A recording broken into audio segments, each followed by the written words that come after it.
Igual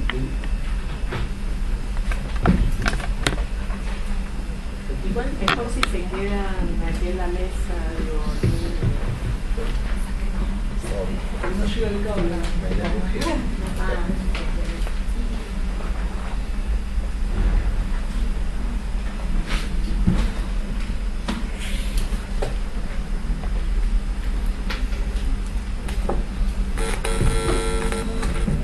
¿Dónde esa zapatilla para poder arreglar? Sí, sí, ahí abajo. Ah, ok.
Para empezar, muchísimas gracias a Mirta y a Mariano, muchas gracias por la invitación, es un gusto estar acá, y la verdad lo estaba pasando muy bien con las excelentes exposiciones que he escuchado, he disfrutado las mesas de la mañana y también esta exposición.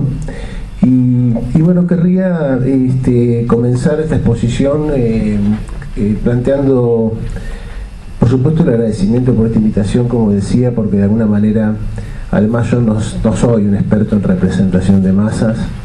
Los trabajos que yo he hecho, yo vengo del campo de la historia del arte y del estudio de medios, y en particular he escrito algunas cosas sobre televisión. Y también un poco me he dedicado en cuestión a trabajos sobre televisión desde perspectivas de análisis discursivo sobre los dispositivos, y voy a hablar un poco desde esa perspectiva y desde ese lugar, que es un poco también de lo que supongo que la razón por la que me invitaron. Uno de los temas que voy a tratar es un tema que veo que viene apareciendo en distintas exposiciones, que es el tema de la representación. El vínculo entre representación y construcción, que al menos en el campo en el que yo me manejo es una discusión densa, y también algunas cuestiones que ya aparecieron en la reunión anterior, en la mesa de la mañana, que tiene que ver con los cambios que estamos viviendo en las pantallas y de alguna manera los cambios que se están viviendo en las pantallas, cómo están afectando a las representaciones históricas, y en relación con esto a la manera en que aparecen configuradas las masas, tanto en producción como en reconocimiento en las pantallas actualmente. Es decir, también la problemática de la convergencia que apareció hacia el final de la exposición del IN va a aparecer acá, y un poco también los vínculos por los cuales, las formas en que las redes están atravesando hoy las pantallas y cómo aparecen representadas las masas en ese espacio. Y también de alguna manera cuestiones que tienen que ver con la televisión como ventana, porque han sido temas tratados en el campo a partir de la idea de eco, por ejemplo, de la televisión como educadora, como una ventana abierta al mundo, y cómo esto está afectando las cuestiones vinculadas a la representación. Así que bueno, este es un poco el tema que voy a tratar, y tiene que ver también con las cuestiones de la construcción del acontecimiento que incluso aparecieron en la exposición, por ejemplo, que escuchamos hoy a la mañana de Antonio, porque en esa multiplicación de imágenes que daban cuenta de esos acontecimientos violentos, de alguna forma lo que aparece es el estatuto del acontecimiento, me parece a mí puesto en discusión, en la medida en que ya no hay una construcción central de un medio masivo que ofrece una única visión, o una visión que a veces es pocas, sino que de alguna manera ese acontecimiento aparece tensionado por una multiplicación de imágenes que comienzan a poner en discusión si ese estatuto del acontecimiento no ha cambiado en relación con los medios de la comunicación masiva, en un momento en el cual de alguna forma los medios masivos están ya no funcionando de modo hegemónico, desde mi perspectiva, sino que están articulándose de maneras múltiples en la convergencia. Dos campos rápidamente y problemas teóricos que me parece que aparecen desde la perspectiva que trabajo, que es en relación con la representación de las masas en toma directa. El primero es la pregunta y la discusión eterna entre construcción y representación, las posibilidades del dispositivo, de cada dispositivo en particular, de dar cuenta de un real, en qué nivel y de qué forma y de qué modo esta dinámica interviene. Y la segunda tiene que ver con la estructura de los acontecimientos, ¿no? La discusión también eterna que aparece en televisión acerca si esos acontecimientos que estamos viendo han sido guionados, discusiones permanentes, por ejemplo, en el tema de los realities. Escuché y leí notas que hablaban de el rescate a los mineros en Chile como un reality. Yo creo que esa perspectiva tiene límites, por más que indudablemente había un orden. Pero es la otra discusión en el estatuto de los acontecimientos que a mí me parece que aparece cuando hablamos de representaciones a través de dispositivos televisivos, y la oposición guión vida, de alguna manera, si es que el problema guión vida afecta a la cuestión de la imprevisibilidad, que yo creo que está siempre latente cuando hay representaciones de acontecimientos, cuando hay representaciones a través de la televisión, y en particular a través de los dos grandes dispositivos que tiene la televisión, que funcionan de modo muy diferente, que son el que yo llamo grabado, pero que son las transmisiones en diferido, y indudablemente los que vienen a través de la toma directa. Algo planteó también y señaló y realizó observaciones Vito sobre lo que vivimos ayer, por ejemplo, que tiene que ver con la toma directa con un lugar central en esta discusión sobre la discursividad. Y esa oposición que acá pongo abajo, que aparece muchas veces en las discusiones y en los análisis sobre acontecimientos, que es la discusión y la tensión entre si hay una manipulación o si esto está bajo el régimen de la vida y de la imprevisibilidad. Si entendemos, al menos como yo entiendo, que mientras que la vida está funcionando, la imprevisibilidad siempre es posible, ¿cierto? Podemos hablar mucho de que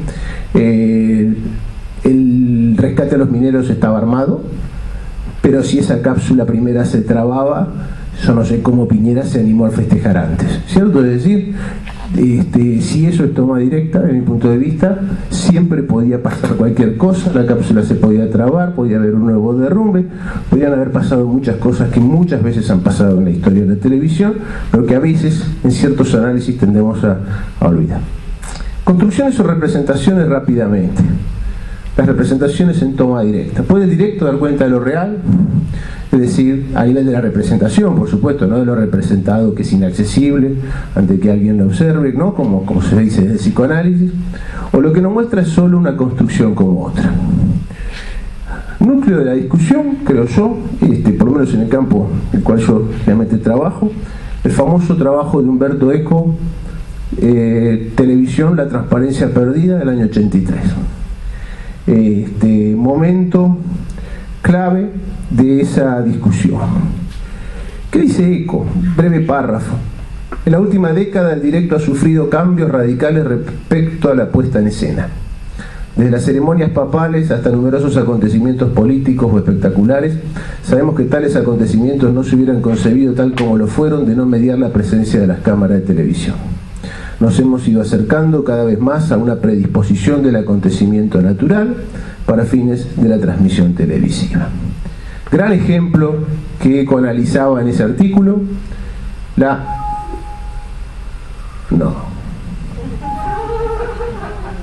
Lo probamos antes y se veía. ¿No era el que? No, sí, ese mismo archivo. Un segundo. Siempre las cosas pueden salir mal. Así es el directo. Todo sacó, ¿no? Rápidamente. Es importante que lo muestro, que es muy breve. A ver.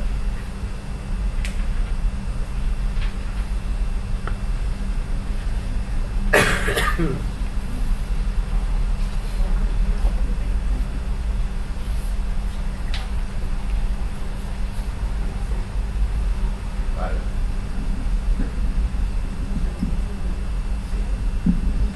Porque tiene problemas este archivo, pero ahora se va. Brevemente, voy a mostrar apenas un minuto. Momento del núcleo de la discusión de ECO sobre el problema de la construcción. Podemos decir que hay una masa atrás. Yo no sé bien cuál es el número en el cual pasamos a tener una masa o no, pero bueno, podríamos decir que estamos ahí más o menos. Quizá una masa frívola, no como las masas que se muestran en otras exposiciones, más concienzudas que esta, desde ese punto de vista, o con temas más políticos o más importantes, pero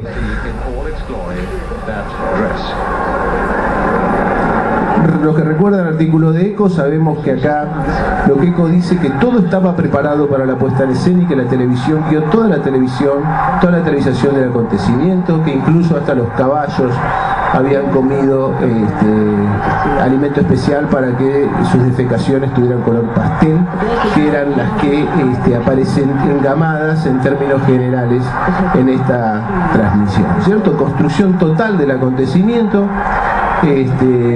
las masas que no podían tener un acceso directo a él, pero la televisación mandando. Y acá aparece entonces la otra cuestión que es, además de que la pregunta de que hasta qué punto es una construcción de los acontecimientos, y esta idea de ECO de que los medios construyen los acontecimientos, que es en qué momento se produce también esta discusión. Y no se produce en un momento cualquiera, se produce en el momento en el que la teoría de la anunciación empieza a pegar fuerte en el campo de los estudios sobre televisación. Es decir, este ECO antes se había visto como el acontecimiento del casamiento de Rainiero, porque él es un escritor sobre bodas, era verdaderamente un registro del acontecimiento, pero ahora cambia un poco de opinión y acentúa el aspecto de la construcción. Y para mí no es indiferente la cuestión de que habían llegado las teorías de la anunciación, y es el ECO que además establece en ese artículo muy importante una diferencia entre la televisión como Paleo TV, que era una televisión educadora, una ventana abierta al mundo, y la televisión como Neo TV, que es la construcción que muestra acontecimientos construidos, porque ahora se ve que la institución emisora es la que emite, y antes estaba oculto. Él dice, ahora se ven las jirafas, ahora se ve a la gente que pide aplausos en piso, antes lo ocultaban. La institución emisora se muestra definitivamente, es la que asume la anunciación, y entonces los acontecimientos son construidos. Último tema que a mí me parece importante, esto que tiene que ver con la cuestión de las masas, porque estamos hablando de las transmisiones en toma directa, que son el núcleo de la masividad real, o más fuerte, quizá no digo real, pero sí la más fuerte me parece a mí, en términos de los dispositivos que el hombre ha inventado. El diario El País, 750 millones de espectadores esta transmisión, ¿cierto? Es decir, las masas que aparecen representadas, pero esas otras gigantescas masas que la televisión verdaderamente en directo pone en escena por lo que sabemos a través del reconocimiento. Lo que yo voy a decir avanzando ahora rápidamente, 2 palabras sobre el directo y la diferencia con el grabado, y para pasar enseguida hacia un cambio a una perspectiva sobre el problema del acontecimiento y mostrar el cambio actual. Esto es un gráfico de un libro de Ivana Fejin, que es una autora de Brasil, de la Universidad de Pernambuco. Yo lo retomo porque ella también ha trabajado el tema del directo, y además yo había escrito cosas antes, ella después no conocía lo mío, pero trabajamos incluso hasta terminológicamente la idea directo grabado de manera semejante. Lo que Ivana presenta es que la diferencia es que mientras en grabado no hay simultaneidad entre producción y transmisión, solamente la hay en el momento que se emite con la recepción. En directo la transmisión es simultánea desde producción a reconocimiento.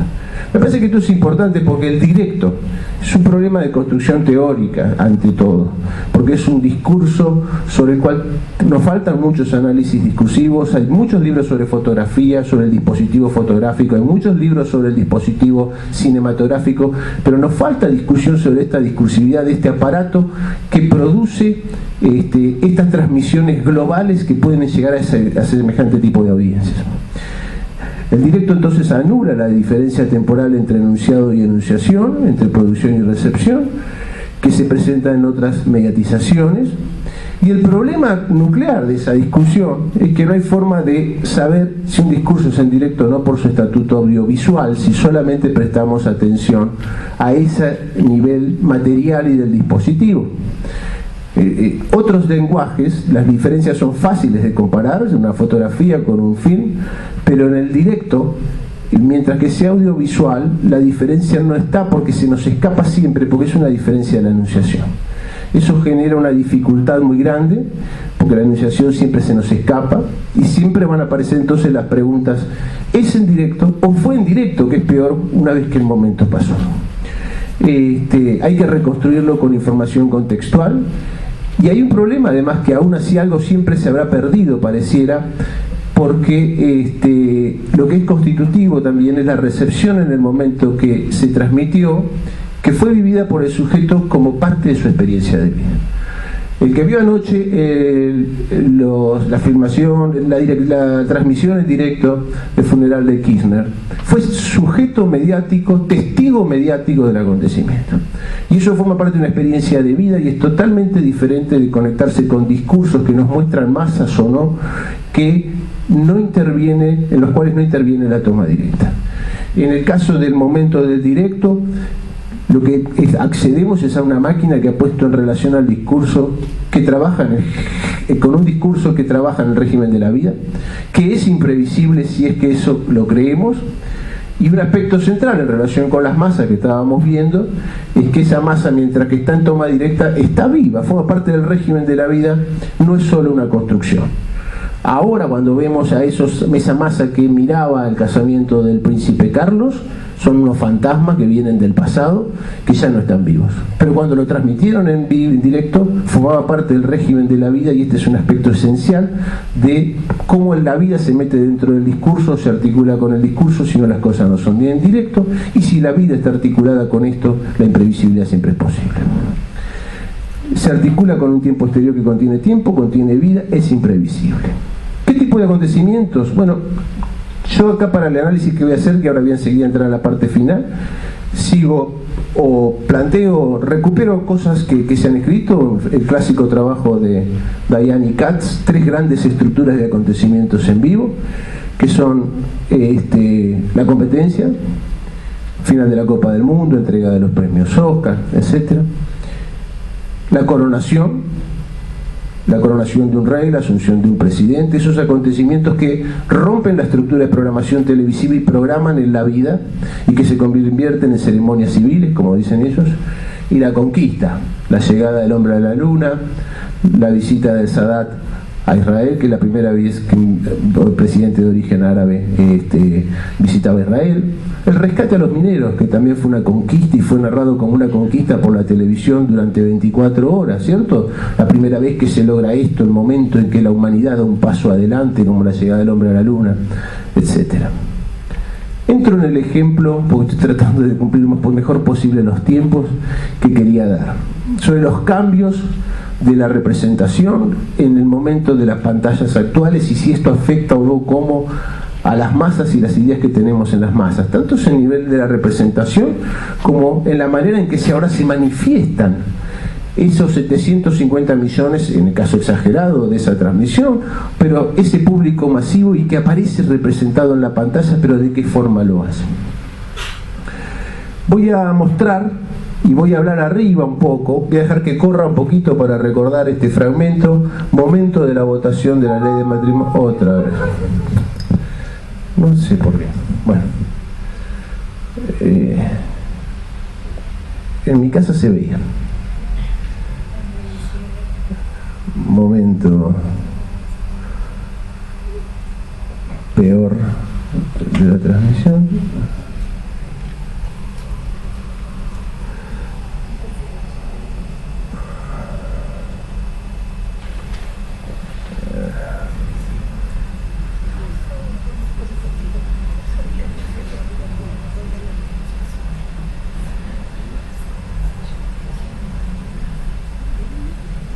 Acá está.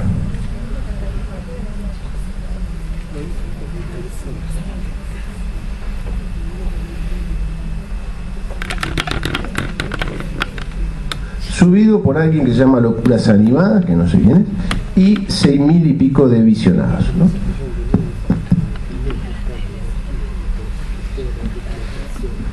La palabra. En primer Bien, lugar, acaba de terminar el debate, 14 horas de sesión.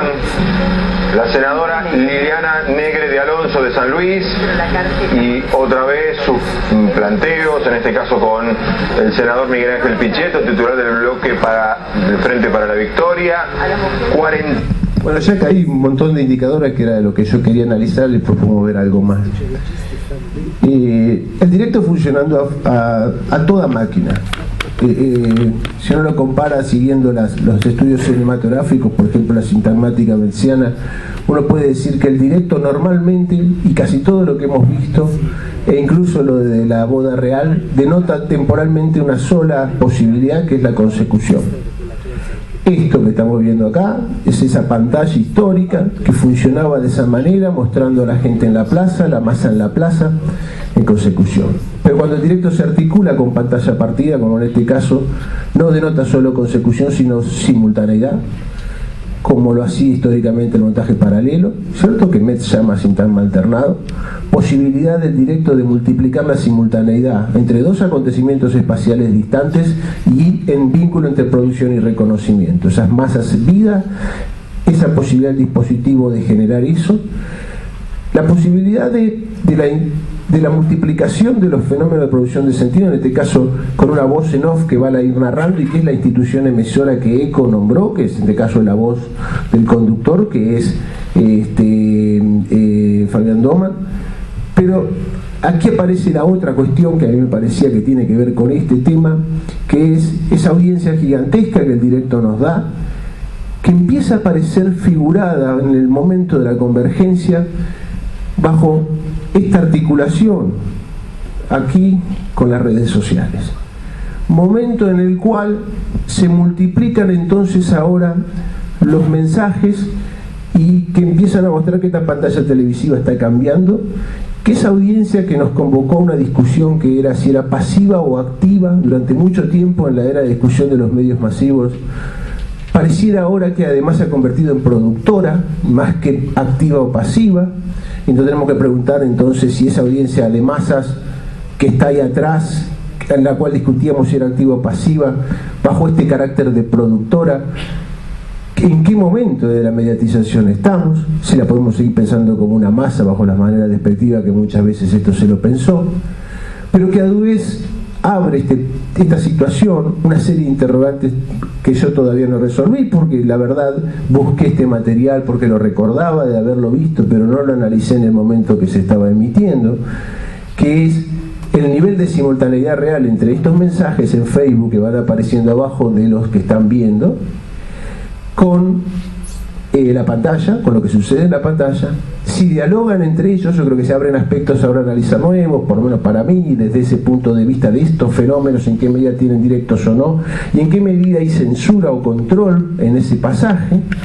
Pero lo que es seguro es que estos dispositivos están pasando ahora, me parece, las pantallas se complejizaron terriblemente en este momento como de cambio de la mediatización y de la televisión, y en este caso además yo estuve viendo todos los mensajes que fueron pasando durante más de 5 minutos.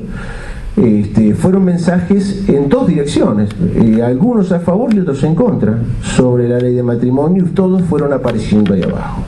esa especie de masa escondida que era el público, opinando a favor y en contra, articulado en un momento de la mediatización en televisión entre viejos medios y nuevos medios, con desafíos, me parece a mí, para preguntarnos un poco acerca de las características de esta nueva representación. Bueno, muchas gracias.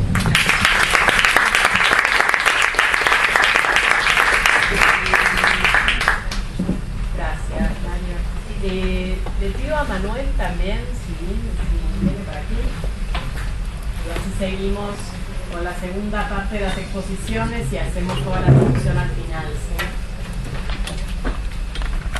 Bueno, seguimos ahora con Claudia.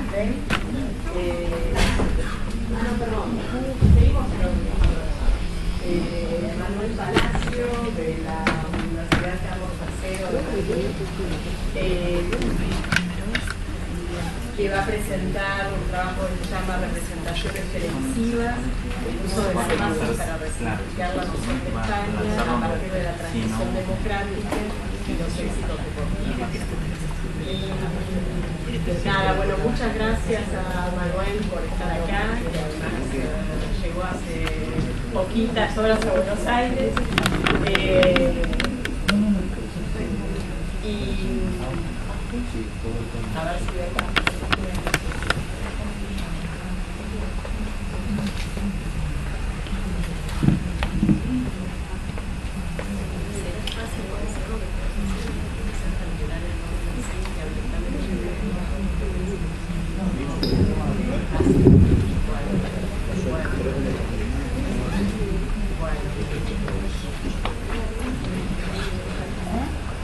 Bueno, muchas gracias a Manuel por estar acá y de hecho anuncio también que la semana próxima tanto Manuel como Juan Carlos Ibáñez, que está por ahí, Concepción Cascajosa y Carmen Siller, que pertenecen al mismo grupo de la Universidad Carlos III de Madrid, van a estar en el Centro Cultural de España en Buenos Aires en una mesa redonda que hemos organizado en un proyecto conjunto digamos, entre los grupos que coordina Manuel en España y el grupo aquí con Mariano, así que bueno, podemos seguir, es una manera de presionarlo para que no se extienda demasiado en el tiempo, porque lo que no pueda decir hoy seguramente lo va a poder decir la semana próxima en la mesa redonda en el Centro Cultural de España, ¿sí? Bueno, muchas gracias. 20 minutos sería maravilloso. Vale, pues 20 minutos. Bueno, la verdad es que no sé si por un afán performativo o por no sé, por una costumbre, como que dice, personal, me gusta desnudarme al inicio de una conferencia, sobre todo cuando estoy con un público que evidentemente comparte algo de lo que es el contexto cultural español, pero evidentemente también hay algunos aspectos, digamos, que son un poco distintos. En ese sentido, esa parte de, digamos, de presentación inicial, y intentaré luego ir muy rápido para cumplir los 20 minutos, es explicar justamente, digamos, el título, ¿no? Es decir, cuando Mirta y Mariano, gracias a ambos por esta invitación, me dicen que, digamos, que piense sobre las masas, es un momento en el cual yo creo que en España está ocurriendo, digamos, un fenómeno que es interesante desde el punto de vista analítico.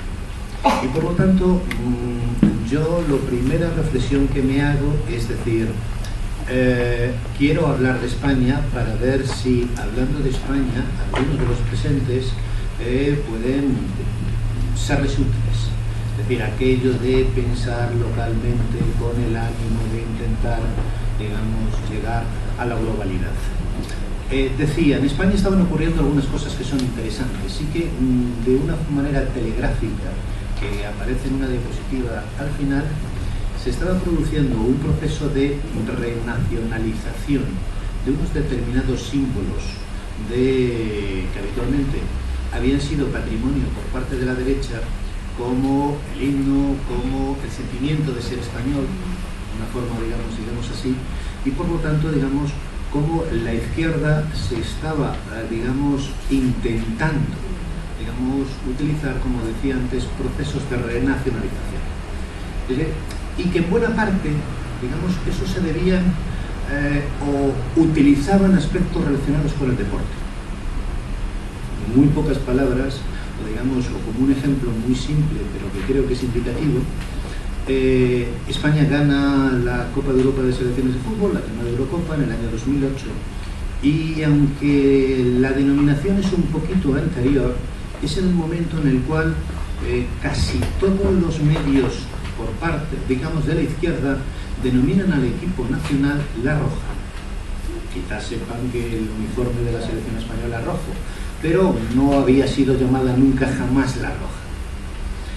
Es verdad que eso coincide también con que una cadena televisiva que es propiedad del diario El País, digamos un diario conocido por sus posiciones, digamos, socialdemócratas, más o menos de izquierdas, socialdemócratas, en aquel momento una emisora digamos,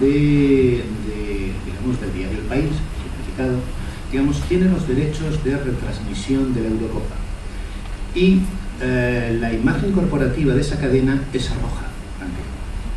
Por lo tanto, digamos, hacen una serie de operaciones comunes, digamos, de trabajar con el concepto de La Roja, y que evidentemente es polisémico y no me extiendo en ello porque parece evidente, digamos, trabajar con el concepto de La Roja, que a su vez son las propias señas corporativas de la cadena. Eso me parecía extraordinariamente interesante. Cuando dije más o menos el título, evidentemente no sabía lo que para todos los españoles inicialmente podía ser una sorpresa, y es que en el 2010 España también iba a ser la campeona mundial de fútbol. Y por lo tanto, sobre ese concepto de La Roja, también se iba a trabajar ya rompiendo el planteamiento, digamos, inicial por parte, digamos, de cadenas de izquierdas. Visto eso, digamos, eché un paso para atrás y me dije a mí mismo algo así como cómo se había planteado no sé si la representación, pero sí al menos, digamos, la reproducción de las mismas. Porque evidentemente, y eso supongo que perfectamente lo saben, cuando se producen eventos deportivos de una magnitud grande, se produce una doble operación. En primer lugar, la televisión los refleja, yo no creo que los cree, pero nos llevaría a otro tema. La televisión los refleja, pero a su vez coparticipa en esos procesos. Bueno, decía que echando un poco para atrás me planteaba hacer una reflexión de qué es lo que había ocurrido de una forma más o menos genérica sobre la representación del aspecto que a priori me parecía más masivo de todos ellos, que son las manifestaciones. Evidentemente me hacía pensar que, digamos, tenía interés en ver qué pasaba con las manifestaciones. Pásame a la primera diapositiva. Y hay dos aspectos que creo que son absolutamente definitivos, en el sentido literal. El primero, evidentemente, es una experiencia exclusivamente española. El segundo, no sé si es compartido por otros países, pero, digamos, creo que es clave. Me atrevo a afirmar y asegurar que no hay ningún país en el mundo, de Oriente, de Occidente, del Norte, del Sur, de los 200 que hay en el mundo, en la cual el espacio público sea tan importante como en España. Simplificadamente sería el caso de la fiesta, conocida España en el mundo entero por la fiesta, pero la fiesta es el espacio público. Y por lo tanto, digamos, el trabajo sobre las manifestaciones es un poco trabajo sobre el espacio público. En el espacio público español evidentemente pasan muchas cosas.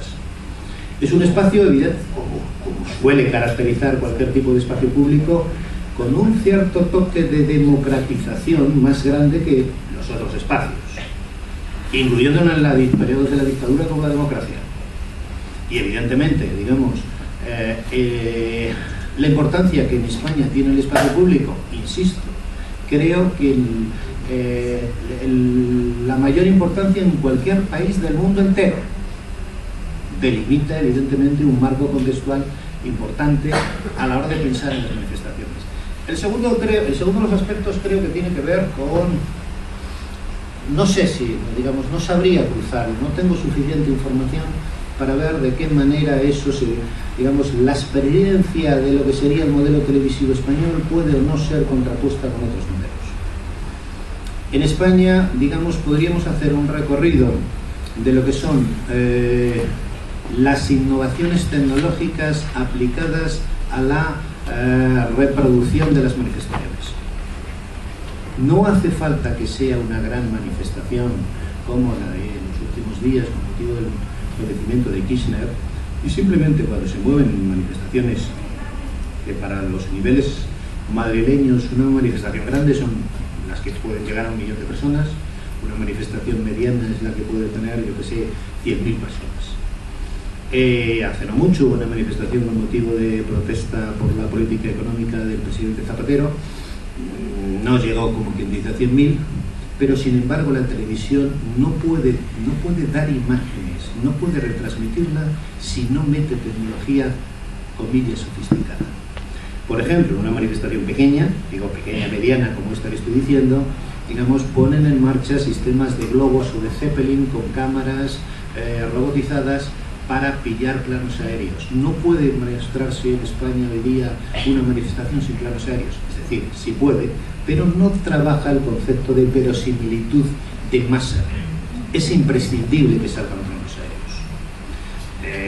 Si las manifestaciones son grandes, evidentemente se pillan helicópteros que tienen mayor movilidad, y si son, digamos, grandes, insisto, 1 millón de personas en Madrid, o en Barcelona, un poquito menos en Barcelona. Si son más pequeñas, pues digamos sistemas un poco más baratos. Pero no solamente eso, porque en España sistemáticamente va unido a cualquier tipo de representación de las masas, manifestaciones, el estudio de la gente que ha ido. Pero el estudio de la gente que ha ido pretende también trabajar, no sé, digamos, con la ciencia-tecnología. Es decir, desde los sistemas pretendidamente menos, digamos, más científicos, pero relativamente poco sofisticados, es decir, fotos aéreas que permiten delimitar cuánta gente hay metiendo a 4 personas por metro cuadrado y a partir de ahí sacar una cifra, o ahora que se supone que hacen radiografías digitales, esto como quien dice, con satélites para ajustar mucho más el número de gente. Es imprescindible en España, si no, no son verosímiles. No son verosímiles, no se trabaja sobre eso. Las manifestaciones, en ese sentido, pásame al siguiente. Yo creo que podríamos también hacer más o menos una reflexión de en qué momento las manifestaciones, digamos, son retransmitidas en directo. Las macro manifestaciones de 1 millón de personas, todas las que salen ahí son de 1 millón. Pero no son todas, porque Sevilla, que es más pequeña, la población es más pequeña, pero digamos, había intentado poner ejemplos de macro manifestaciones. Madrid, Barcelona, otro nivel también Sevilla, esto que tiene menos población. Manifestaciones de 1 millón de personas, como decía, esto no se puede retrasar. En los tiempos iniciales de la transición no pueden retransmitirse en directo porque evidentemente se necesita un operativo técnico y tecnológico que Televisión en España no es capaz de solucionar. Es decir, no es capaz de solucionar. El ejemplo que nos podía dar algún tipo de pista, nada menos que fue el fallecimiento del dictador Francisco Franco, que se tuvo que traer cámaras del extranjero. No hay que retransmitir en directo nada, es decir, si conocen más o menos Madrid, la única parte de retransmisión en directo del sepelio de Francisco Franco son aproximadamente 1,5 kilómetros entre el Palacio de Oriente y Moncloa, que es 1,8 kilómetros para ser exactos, es decir, no es una gran extensión del terreno. Aún así, digamos, se tuvieron que traer cámaras alquiladas de países del extranjero porque en Televisión Española a la altura del año 75, pero a la altura del año 80 y tantos, no hay posibilidad de hacer una retransmisión en directo de varios decenas de kilómetros para intentar pillar a millones de personas de manifestación. Y eso ocurre tanto en la manifestación de la amnistía en septiembre del 76 en Barcelona, o las manifestaciones, digamos, que tienen las macro manifestaciones de Madrid, pues en los abogados laboralistas de enero del 77 o similares. Es verdad que en aquel momento se está produciendo también, es decir, son manifestaciones, y eso es importante, que están en contra de la política del gobierno. Y por lo tanto también hay un cierto ahí trabajo de lo que podríamos denominar poco deseo por parte de, digamos, de la, en el momento, única televisión pública para poder reflejar lo que, o para querer reflejar lo que está ocurriendo en manifestaciones de 1 millón de personas. Pero creo que es un elemento secundario. Creo que el elemento principal es que no hay posibilidad de retransmitir una manifestación de 1 millón de personas. No la hay, es imposible. Es decir, puedes poner una cámara, digamos, una plataforma de cámaras en un sitio y en otro, pero no, la cosa es un poquito más compleja. En la segunda parte, o en el segundo bloque que he puesto ahí, los 80-90, yo creo que hay dos aspectos, los 80-90, el punto 2, yo creo que hay, digamos, dos cosas, es decir, España va consiguiendo un cierto nivel económico y sobre todo también ya son manifestaciones las que vienen ahí, digamos que son institucionales. Normalmente, y los dos ejemplos que he puesto ahí son la manifestación en contra del intento de golpe de Estado el 23 de febrero del 81 y las manifestaciones dispersas por toda la geografía española a propósito del asesinato de Miguel Ángel Blanco por la banda terrorista ETA. En el 81 tampoco hay, pues, pese a ser una manifestación institucional y pese a poder, digamos, tener un poco el deseo de intentar cubrir lo que podríamos decir la rebelión de las masas frente a los militares o frente al intento sedicioso de los militares de la noche anterior, la verdad es que tampoco se puede. Y de hecho lo que hay son los reportajes que habitualmente luego sirven como ilustración de esa manifestación. Digamos, además, con mala calidad de imágenes, por la noche, no hay iluminación. La verdad es que parecen, como quien dice, de un periodo muy anterior, ¿no? El caso de Miguel Ángel Blanco es bastante, digamos, distinto.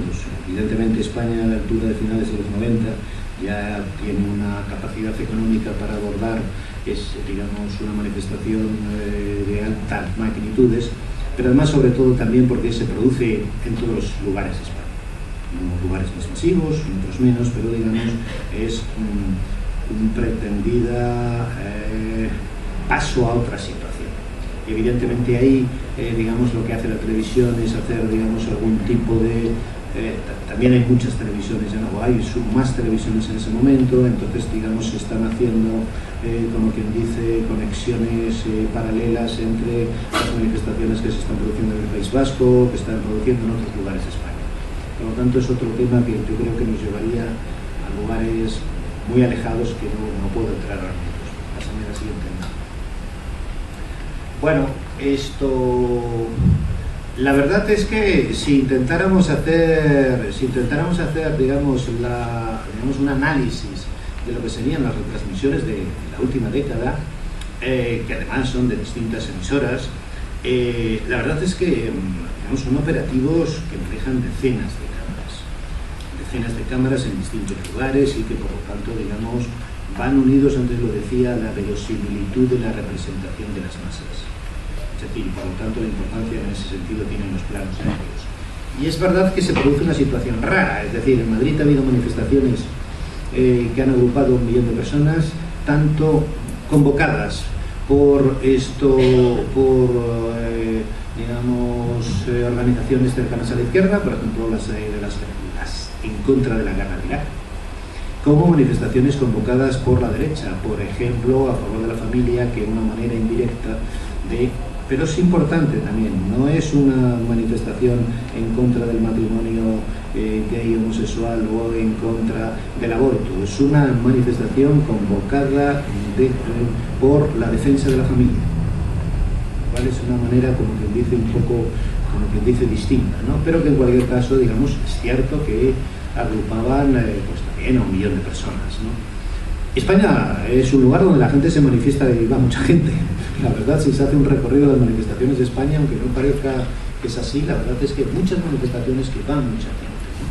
Es decir, que la verdad es que sí, que se hace un recorrido y parece que en efecto, digamos, convocar a 1 millón de personas en Madrid, o ha habido una manifestación hace muy poco tiempo, digamos, pocos meses en Barcelona también de 1 millón de catalanes en defensa del estatuto o la no modificación del estatuto, digamos, de catalán, es decir, que realmente no parece tan difícil conseguir, es decir, muy difícil, evidentemente, pero digamos, es fácil quizá conseguir 1 millón de personas si las condiciones, digamos, son así. Eso evidentemente tiene muchas repercusiones, como decía, a la hora de cómo se hace esa representación de las masas.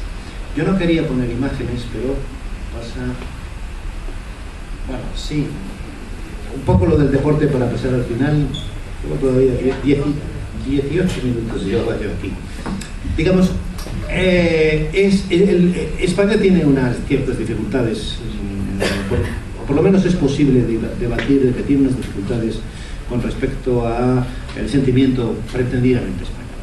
En líneas generales, lo he dicho antes, la gente de izquierda o los que suelen ser denominados nacionalistas catalanes, vascos, gallegos, me refiero a la periferia, tienen dificultades con, digamos, pues eso, con la bandera, con el himno, etc.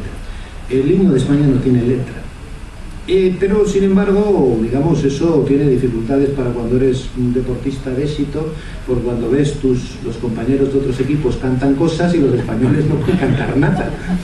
Entonces, tararear, sí. La selección de España de baloncesto ganó el Campeonato Mundial de Baloncesto, pues, potencia, evidentemente.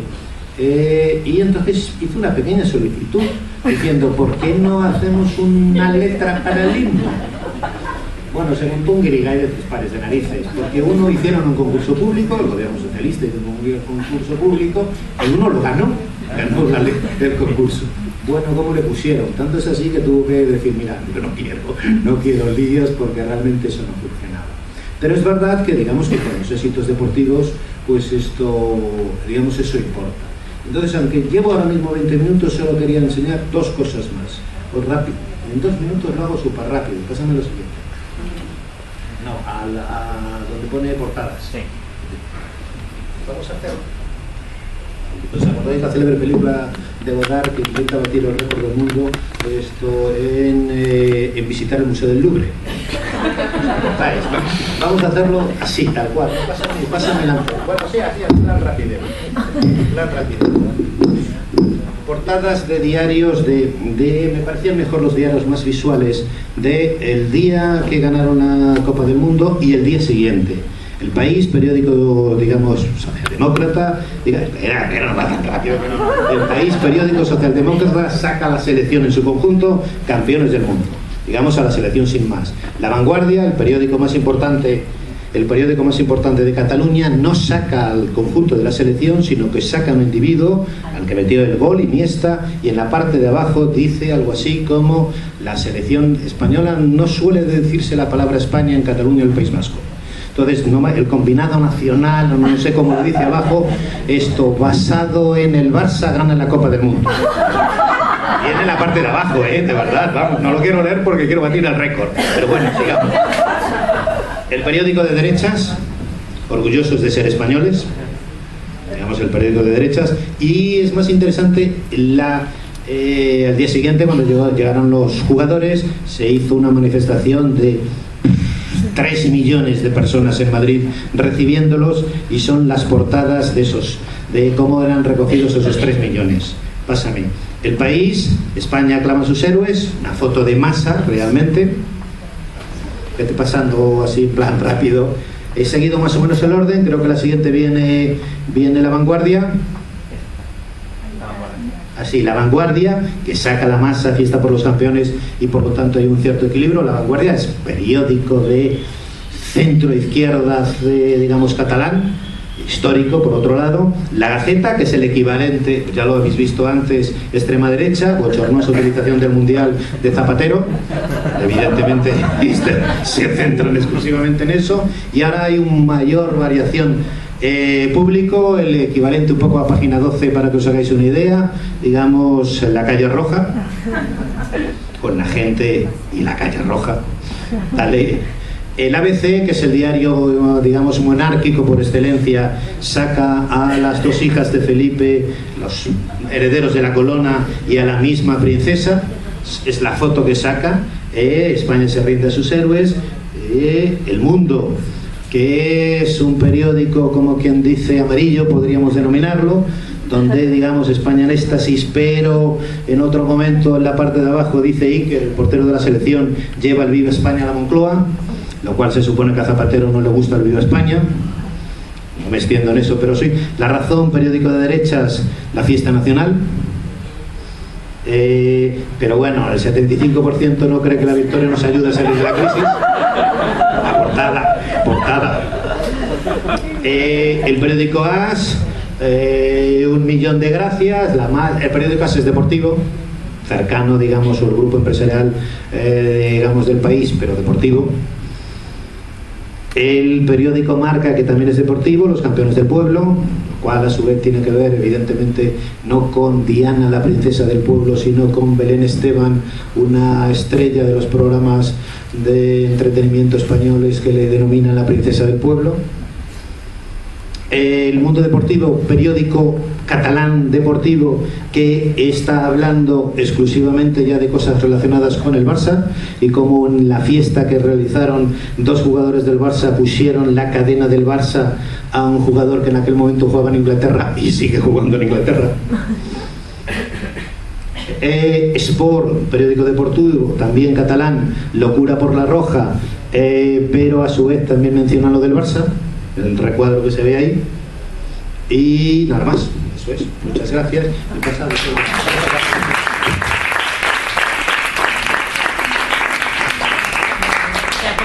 Además, gracias a esto hemos logrado una performance global, o sea que es todo un éxito del seminario lo que acabamos de dar. Bueno, pasamos al último trabajo de esta mesa, a cargo de Claudia Fell, bueno, que es compañera del grupo en uno de los proyectos. Claudia trabaja en el IDES, en el Instituto de Desarrollo Económico y Social, es investigadora del CONICET, y además comparte con Mariano y conmigo este proyecto, digamos, inicial sobre representación de las masas, así que es de la casa, ¿sí? Bueno, su trabajo es la representación televisiva de los desaparecidos, del documento final al programa de la CONADEP.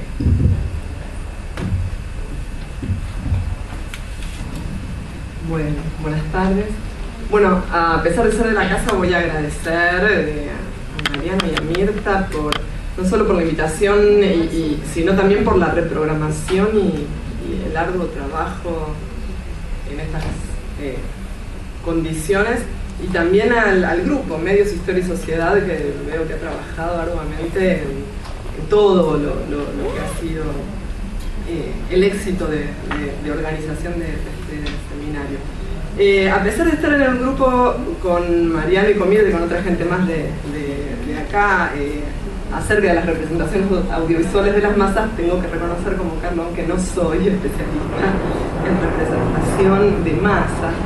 Y de hecho, creo que lo que voy a leer se aparta bastante en la temática, y por otro lado hay acá un vacío, que es que este trabajo dialogaba en parte con lo que Mirta iba a presentar en la programación anterior, que quedó desprogramado, así que quizás en la discusión Mirta podrá agregar algo sobre lo que yo no voy a decir, porque se suponía que lo iba a decir ella. La desaparición forzada de personas, principal modalidad represiva instaurada por la última dictadura militar argentina, ha podido definirse como un sistema discreto de represión que combina información y secreto, ocultación y visibilidad. Si los secuestros eran visibles, ya que muchas veces se hacían en lugares públicos y en presencia de testigos, se ocultaba lo que sucedía después con los detenidos. La aparición de algunos cuerpos sin identificación y con signos de haber sido torturados permitía suponer que los secuestrados eran sometidos a algo verdaderamente horroroso. La dictadura buscaba así que la sociedad viera esa invisibilización. En los medios de comunicación se mezclaban estos diversos niveles de información. Lo que la dictadura exhibía, la cara feliz del orden recuperado, parte de esto era lo que iba a trabajar Mirta. Lo que dejaba ver, los cadáveres de supuestos extremistas muertos en enfrentamientos. Lo que se veía de todas maneras, las solicitadas con listas de desaparecidos publicadas por los familiares en algunos medios de prensa. Y lo que la dictadura negaba, que hubiera centros clandestinos, que se torturara, que las Fuerzas Armadas estuvieran involucradas en las desapariciones. Por todo esto, la lucha del movimiento de derechos humanos estuvo enfocada desde sus inicios a denunciar los secuestros, quebrando el cerco de silencio en torno a las desapariciones. Y uno de los objetivos de esa lucha fue justamente hacerlas visibles.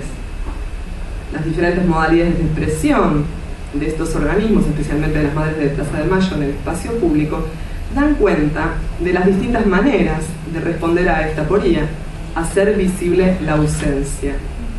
Las rondas en la plaza, los pañuelos blancos que después se convirtieron en símbolo, las fotografías de los de los desaparecidos pegadas en pancartas y luego en banderas, algunas consignas que fueron centrales en el movimiento, como Aparición con Vida y otras que ustedes conocen, y la cifra 30.000, los 30.000 desaparecidos. Una cifra que se sabe inexacta por haber sido calculada sin información oficial, pero que operó como indicador de la masividad de las desapariciones. Algunas de estas modalidades de expresión, como el uso de las fotos de desaparecidos en el espacio público, hacían ver tanto la individualidad de cada desaparecido como la magnitud del conjunto. Cada retrato era una prueba de la existencia de esa persona que la dictadura había querido negar y desaparecer. Al mismo tiempo, la larga serie de rostros enarbolados durante las marchas mostraba la masividad. Quisiera analizar aquí la tensión entre lo visible y lo invisible, y entre lo individual y lo masivo, en torno al discurso sobre los desaparecidos en las dos primeras producciones de la televisión argentina sobre la temática. Estas dos producciones son, como veremos, en todo antagónicas. Una fue realizada en 1983 por la última Junta Militar para ocultar la responsabilidad de las Fuerzas Armadas. La otra fue producida un poquito más de un año después, en el año 84, por la CONADEP para develar lo que había sucedido. Sin embargo, ambas tienen algo en común. Se trató, en los dos casos, de una respuesta del Estado, de dos tipos de Estado muy diferentes, por cierto, a la cuestión de los desaparecidos, y en ambos casos los enunciadores eligieron a la televisión como medio para difundir públicamente su mensaje en palabras e imágenes. Voy a mostrar solamente el primer pedacito. Esto, perdón un segundito, es parte del documento, es un documental de 45 minutos del que voy a hablar ahora, que se llamó Documento de la Junta Final de la Junta Militar sobre la Guerra contra la Subversión y el Terrorismo. Les paso 2 minutos y después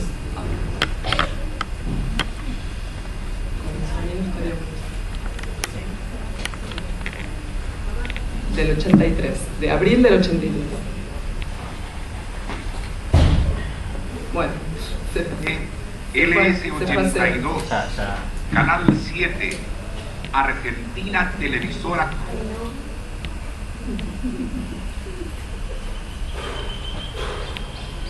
Ya al 40 sí. 5:30.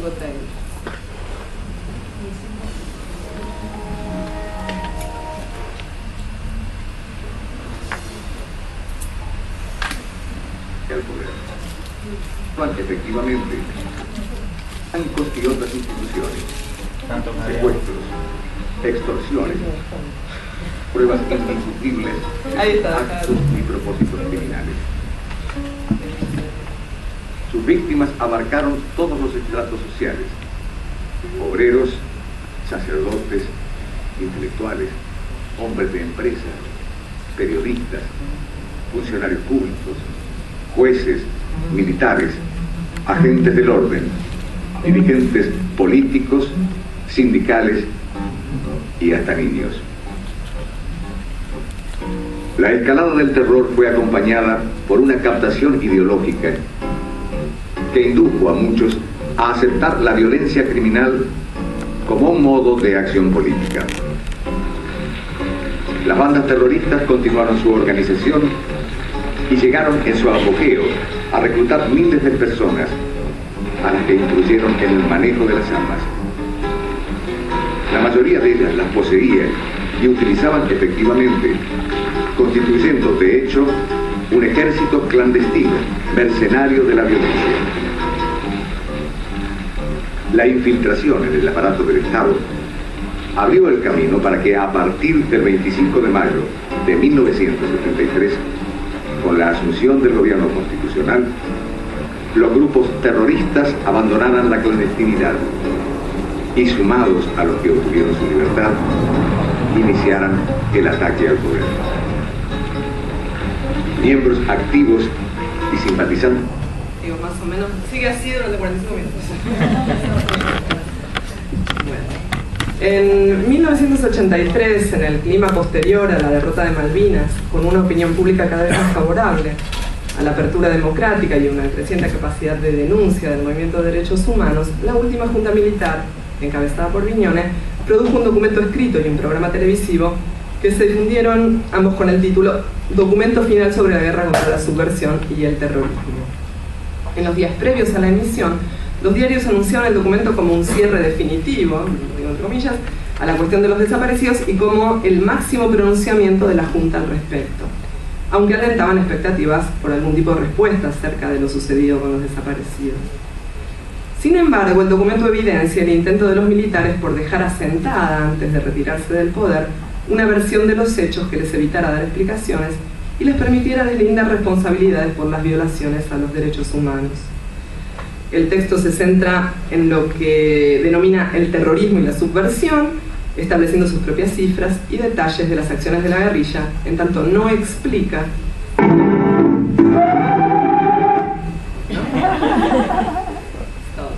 falta todavía para eso. No explica, esto es importante, los o sea, establece sus propias cifras y detalles de las acciones de la guerrilla, pero no explica ninguno de los procedimientos empleados para combatirla. Al final del documento, bajo el título Las secuelas del conflicto, la Junta da su explicación de lo que sucedió con los desaparecidos a través de una larga argumentación en la que afirma que los desaparecidos están en el exilio o murieron en enfrentamientos y fueron enterrados en tumbas anónimas, ya que no se los pudo identificar, o están ocultos y actúan en la clandestinidad. Y además intenta la Junta, como ya había hecho otras veces durante la dictadura, dar por muertos a los desaparecidos sin brindar explicaciones para cada uno de los casos ni informar sobre el destino final. El documento final, lo que ustedes acaban de ver, se difundió el 28 de abril de 1983 a las 22 horas por Cadena Nacional de Radio y Televisión. Se trató de un documental de 45 minutos con imágenes de archivo, música y la voz de un locutor televisivo que leyó en off el documento completo que había producido la Junta. Si bien el diario La Nación informó al día siguiente que se trató de un informe grabado especialmente, y dice también La Nación que se ensamblaron 2.500 imágenes, que sumadas al guión fílmico, a las fotografías y al trabajo de exteriores, sirvieron para mostrar con crudeza el drama de una época que debió soportar el país, esto decía La Nación. Aunque decía todo esto, casi todas las imágenes utilizadas para ilustrar el texto habían sido incluidas en un documental anterior, del año 77, también producido por la dictadura, que se tituló Ganar la Paz, o Ganamos la Paz, que era el que iba a trabajar Mirta, así que Mirta les va a contar más sobre eso. Yo no voy a describir las sustanciales diferencias en la edición entre uno y otro, pero sí me interesa preguntar por qué las mismas imágenes que la dictadura había mostrado en pleno apogeo para relatar su triunfo en la llamada, entre comillas, guerra contra la subversión, podían servir ahora cuando el régimen estaba en retirada y se veía obligado a dar algún tipo de explicación sobre los crímenes que se le imputaban. Una posible respuesta es que en esta nueva edición las mismas imágenes pueden usarse en la medida en que pierden coherencia, referencialidad y capacidad narrativa. Si el documental de 1977 utilizaba estas imágenes de archivo para apoyar un texto que relataba los diversos acontecimientos ocurridos hasta desembocar en la paz ganada por los militares, o ustedes nombraron, bueno, Córdoba, Ezeiza, todos los que aparecen ahí, pero casi sin nombrarse, aquí las imágenes en secuencias mucho más cortas y sin un hilo cronológico sirven como una ilustración de la violencia en términos generales. En el nuevo texto predomina la función argumentativa por sobre la narrativa y se abandonan las descripciones que en el primer documental acompañaban, subrayaban e incluso reiteraban lo que se veía. En el documento final, en cambio, las imágenes de fuego, humo y atentados son por lo general difíciles de reconocer y no se explica a qué hecho puntual corresponden. Bueno, en algunos casos las imágenes son reconocibles, como las de Ezeiza, el sepelio de Perón, pero pocas veces el locutor menciona explícitamente alguna fecha o acontecimiento. En suma, si en el primer documental las imágenes de archivo buscaban convencer al público de lo ominoso de los años previos a la dictadura y de la bondad de la paz recuperada, En el documento final, las imágenes apelan a una memoria visual del espectador, no a un recuerdo de acontecimientos concretos, sino a una memoria de la violencia como hecho global. En el audiovisual, las imágenes representan de un modo reiterativo el contraste entre el caos provocado por el terrorismo, cada vez que llega el terrorismo oral, leanlo entre comillas, y el orden que trajeron los militares. Por un lado, lo que ustedes vieron, escenas de atentados con humo, autos incendiados, edificios destruidos, a la vez que se muestran manifestaciones de gente, multitudes que se desplazan, jóvenes arrojando piedras, corriendo por las calles. Por otro lado, esta sería una de las series. La otra serie es gente común haciendo sus actividades cotidianas, vistas aéreas de las avenidas y edificios mayormente de Buenos Aires, y personas que caminan por la ciudad. La música de guitarra, especialmente compuesta para el documental, subraya esta contraposición. Entonces, tanto las imágenes que intentan mostrar el caos provocado por el terrorismo, como aquellas que buscan presentar en contraste el orden que trajeron los militares, recurren a representaciones de multitudes. La multitud en acción, enmarcada en el humo y el fuego de las protestas, y la multitud anónima y silenciosa de las calles de la ciudad. Sin embargo, las primeras no son, salvo pocas excepciones, imágenes de masas movilizadas. Más bien se ven grupos disgregados de gente en torno a autos dados vueltas, alimentando el fuego en la calle o corriendo en diferentes direcciones. Muchas veces se los ve a contraluz, es decir, siluetas oscuras, con el fuego como telón de fondo. Esta multitud disgregada coincide con la manera en que el texto caracteriza lo que denomina la subversión: grupos o bandas terroristas, elementos montoneros. Se los presenta así como expresiones aisladas, dispersas, desorganizadas. Y sin embargo, el texto nos señala la masividad del fenómeno, caracterizándolo como un verdadero ejército clandestino. Por otra parte, las imágenes de la gente común en las calles de la ciudad muestran también una multitud disgregada, pero además pasiva y anónima, en la que cada uno sigue su camino. Y no tengo tiempo de desarrollar esto, pero también se la presenta, digamos, como la nación, ¿no? Opuesta a estos elementos extranjeros que vienen a subvertir el orden. Bueno, estas dos maneras de presentar a la multitud coinciden con dos formas de mostrar el escenario que provee la ciudad, dado que casi todas las imágenes de este tipo están encuadradas en escenarios urbanos. La ciudad del orden es la que permite la circulación, con gente que camina y autos que transitan. La ciudad del caos es una ciudad impedida, obstaculizada, con calles repletas de escombros, fuego, autos incendiados y sobre todo humo, mucho humo. Podría decirse que el humo es un personaje más omnipresente del documental. Del mismo modo en que el texto da informaciones detalladas solo cuando se refiere a lo que denomina accionar terrorista y no explicita ninguno de los métodos utilizados para combatirlo, la imagen de las llamadas fuerzas del orden aparece muy poco en este audiovisual. Cuando se las muestra, generalmente es en otro escenario, dado que se ve sobre todo el despliegue de los soldados en el monte Tucumano, lo que podemos deducir que es el operativo Independencia del 75. Ante la necesidad de explicar qué pasó con los desaparecidos, el documental de la Junta visibiliza la violencia política y el supuesto orden restablecido,